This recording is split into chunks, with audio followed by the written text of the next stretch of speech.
If you want to see what I'm going to be using for my workhorse planner for 2025, stick around.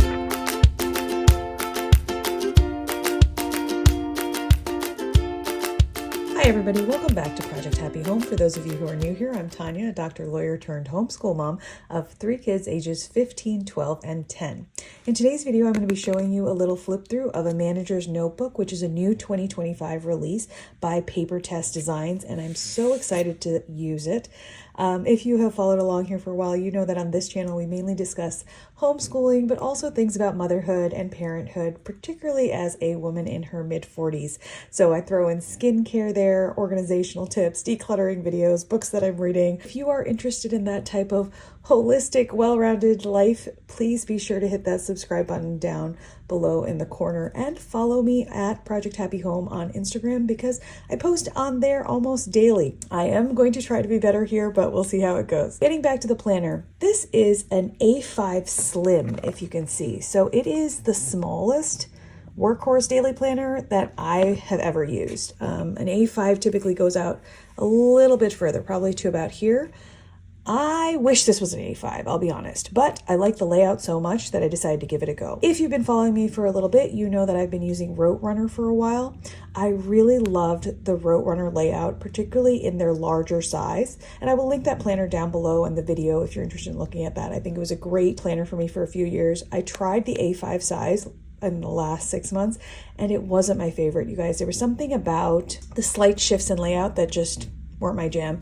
And also I felt like I wanted to return to my beloved Tomoe River paper. If you know, you know, and I had used Hobonichi's for 6 or 7 years, and I did a Jibun Techo for a year, and my heart will always be with this light Tomoe River paper. If you've never used it, it is a very lightweight, floaty type of paper that somehow magically holds ink. So it can take a lot of different pens without bleed through. This is actually a 52 GSM Sanzen Tomoe River paper in much more of a white shade than the Hobonichi. I would say it's comparable actually to the Jibun Techo in a way. Perhaps. It's not as creamy, but I don't know that I would call it white either. And that's what it's officially called on the website. Let's get into it, you guys. On the front page, you have this cardstocky. This notebook belongs to cover page, and it just says a manager's notebook, yearly edition 2025 by Tess Designs.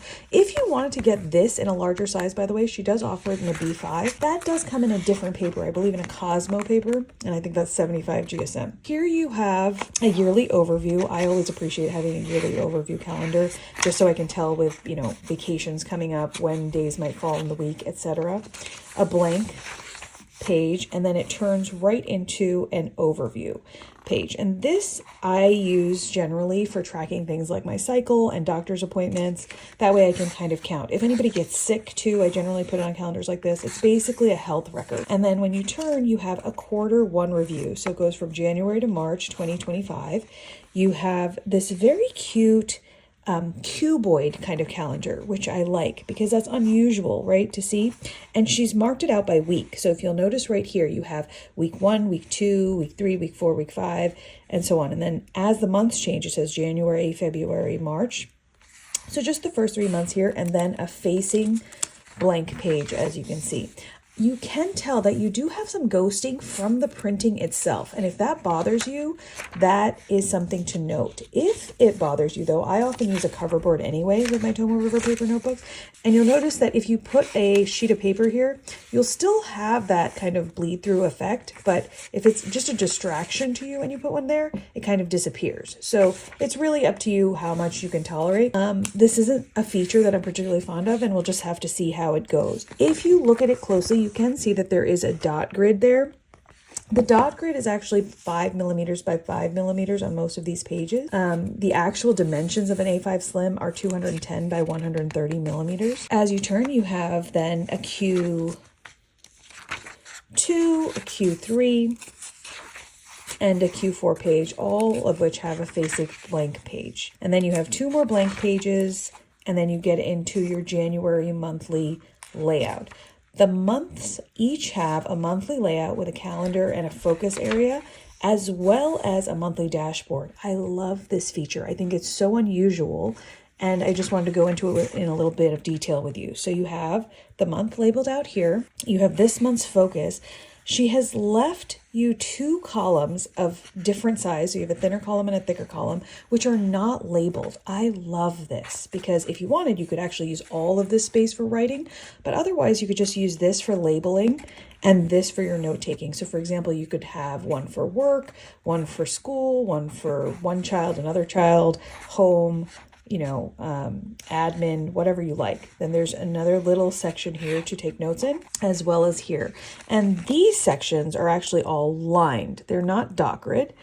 And you have a monthly calendar as well, which is all pre-labeled for you. And then you have your monthly dashboard. So you have that typical calendar page, but now you have a monthly dashboard. The monthly dashboard is gorgeous in my views. This month's goals, and then you have a monthly list. So you can use this list for 31 things. You can use it for days. You can use it for mood tracking. You can use it for sleep tracking. You could use it for anything. You could ignore this as days and just use it as an actual list. Like let's say you had, people to write to or people to shop for or whatever. You also have a habit task list with a built-in habit tracker here. And the dates are already present for you. It also says what week of the year you're in, which I love. And then you have a progress chart here for your habit tracking. You can actually mark here whether you fulfilled that task to the 20, 40, 60, 80, or 100% marker or anywhere in between. And I love that. I love that little accountability piece there. You have a blank section here for doodles or notes or little pictures or memory keeping or what have you. And then you have a little wheel of life here. I don't know if you guys have ever used a wheel of life. I actually really like doing it. I typically do one at least at the beginning of every year and at the end of every year, but I think having it as a monthly reminder is really nice. Divide your life into here. This one has 8 sections. So you could have family, work, health, spiritual, relationships, whatever you like. And then you mark out your satisfaction level in that area of your life. So it's a really nice way to gauge at any point in time where you are in different facets of your life. When you turn the page, you get straight into the week. So every month pretty much has, I think, about 4 weekly layout pages, and it's a 2-page spread for the week. You have this week's focus, again, the week number right here. You have blank sections. So 1, 2, 3, 4, 5, 6 blank sections where the lines are slightly darker for you to put a title. If you want to ignore that though, I appreciate that they're only slightly lighter. So you can just freeform this list if you wanted. And then you have timed slots for every single day, ranging from 6 o'clock all the way down to, and it is military time in a way. So it's 6 o'clock to 12 o'clock here, but then you'll see instead of 1 o'clock, which we would typically use in America, it goes to 13, 14, 15, so on and so forth. So this goes all the way to 1 a.m., which is nice, especially if you have a night shift or you work at night or if you get work done at night like a night owl. And then you have a smaller column for the Saturday and Sunday, and they're not timed if you'll notice, they're just dotted. And then, my friends, this is the reason why I selected the Manager's Notebook by Paper Tess Designs instead of going back to a Hobonichi or Jibun Techo. They have a 2-page blank spread. Now, if you've seen any of my Roadrunner videos, you will know that that was my favorite thing about the Roadrunner planners, was that every week was followed by a 2-week blank spread. So, for example, if I was doing a house project or if I had, a meeting with a teacher or something like that, I could write notes down right here and know exactly where it was in my planner. I didn't have to find it in another book. I didn't have to stick a post-it in. I had a page for that week where I could jot down whatever I wanted. If I wanted to put a shopping list for groceries, if I wanted to put a gift list for Christmas, whatever, I had that space right in my workhorse planner. If you go to the next week, you have the same layout and then a blank spread, layout, blank spread, etc. I am amazed that the entire year is in this book. Like you'll see, this is all the way to December. It is so slim because it is Tomoe River paper. So that's another advantage of that. So if you get to the end of a month, you'll see like here it's switching from May into June because June starts on that Sunday. The next page will be the June monthly layout and then the monthly dashboard. And then when you get into the next week, it'll start on that following June day, the second here. And then that goes on for the entire duration of the planner. When you get to the very end, The planner goes all the way up to the 4th of January, but it does not give you extra January weeks. It only goes up to the 4th of January because that's the same week that December ends. And then you have about 28 pages, I believe, of dot grid. And you'll see these pages are actually numbered. So you get this blank spread week for that week, and then the pages start being numbered at 1, and it goes on to, yes, 28. And so you have 28 blank pages at the very back, and then you do have this little pocket folder should you care to put anything inside there like tickets or anything like that that you want to hold on to. So I really love it. I think it's so compact. It's flexible, but it has a really nice strong stitched binding. I don't know if you noticed that, but the pages are stitched into the book.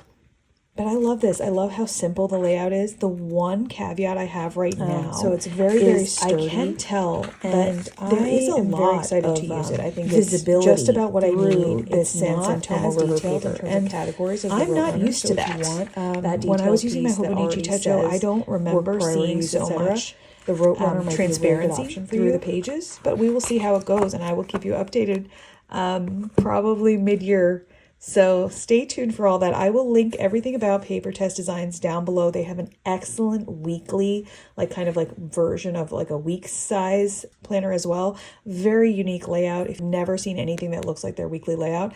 Unfortunately, I don't have it this year to show you, but there's a great flip through that she actually does herself on her channel. But yeah, definitely check out Paper Tess Designs. I am so excited about this. I really like how tidy and small and neat it is. It will be living in my September leather traveler's notebook cover that I use for all my A5s though. So this is going to be my workhorse for next year. You guys, I am so excited to start it.